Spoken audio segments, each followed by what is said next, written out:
Warning, some viewers may be too serious to enjoy the following video. Yo, what's up, dudes? I'm standing in front of the ride that gives this channel its name. It's June 2024, and it's a big deal. Things have changed here at this ride. There's now free lockers in the queue that you can use, double-sided lockers, put your phone in for free. You don't have to pay for a locker anymore. This ride is no longer an upcharge ride. Well, I'm gonna go check it out. I'm gonna try it for myself. I can take the phone in the queue. I can take you guys in. For 10 years, you could go into that line with anything, and then anything could fly out of your pockets on that ride. I remember I was working this ride in 2017. I was a unit supervisor back then. And then I remember coming in April of 2017. Someone in the office basically told me that no more phones or keys are allowed in this line and that all guests have to purchase a locker. And I remember being like shocked. Yeah, it had to be to enforce that policy. I was there the first time that policy was enforced, and then now, like 7 years later, we've got it fixed. It's fixed. So let's head in. Don't need these lockers anymore. Go in, it's all free. I'll show you guys how it works. Let's go. All right, so I'm in the queue. Got my phone. It's wild.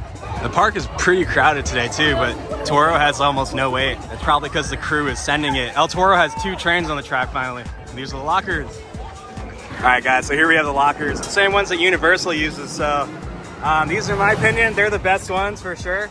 But you're gonna pass through the line, they're gonna give you a locker ticket, and then you're just gonna scan it here. From what I understand, you can use basically anything with a barcode. I'm not gonna do that. I'm gonna use what they give me because I don't want my stuff getting stuck. But I'm just gonna go scan right there. And 109. They're right here. It's open. I'm gonna put you guys in, and then I'll be right back.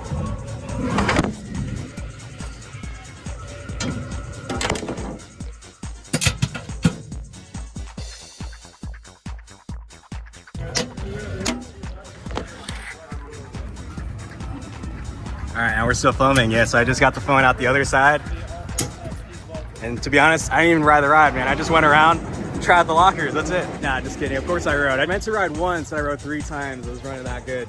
So I did 1 ride in row 18, 16, and 2. And I'll give a little more thoughts about that after. I'm gonna give back this locker ticket. Because I think they recollect these and reuse them. Yeah, so there you have it, guys. We finally have free double-sided lockers in the queue on El Toro. This is already one of the world's best roller coasters, and now we've just made the experience that much better. Really modernized it. Lockers work super well. They're the same ones that Universal uses, and they've always been my favorite. And yeah, they're good. And the El Toro crew, shouts out to you guys. They're rolling trains. Keep rolling, rolling, rolling, rolling. Keep rolling, rolling. See, they just rolled them right there. But they basically rolled every single one when I was up there. So yeah, shouts out to you guys. And then just while we're here talking about like lines and stuff, one thing I've never really quite understood is why there's no division between the exit and the queue on El Toro. Because it's so easy to just duck right into the queue. Like there should probably be a fence, like one of these fences just right here. And then along the entire queue, because you know, right here it's the same problem. You know, I'm not gonna do it, but I could just easily duck right inside. And then over here, there used to be a fence, at least at this part, back in the day, but that has since been gone. So I think that would be a good improvement also. All right, now as far as the ride experience goes, the ride is running ferocious. That was the fastest I've seen it run all year. I got on A train 3 times and it was hauling, and they just recently put that train on the track. My rides in the back of the train were actually far smoother than in the front of the train.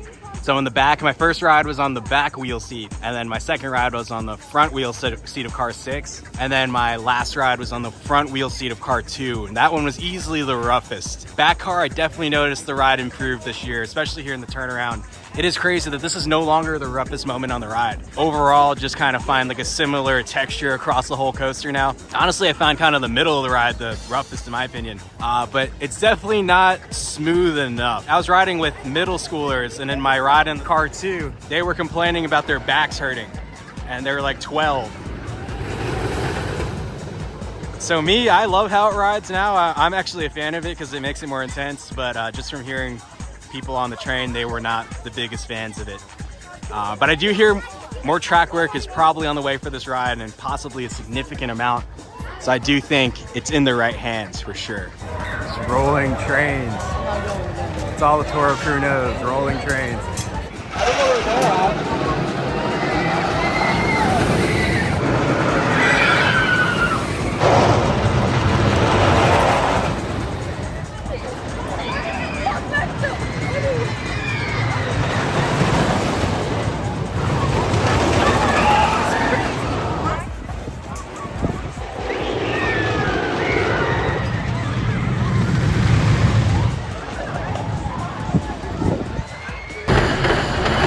just paying a little visit to my brick.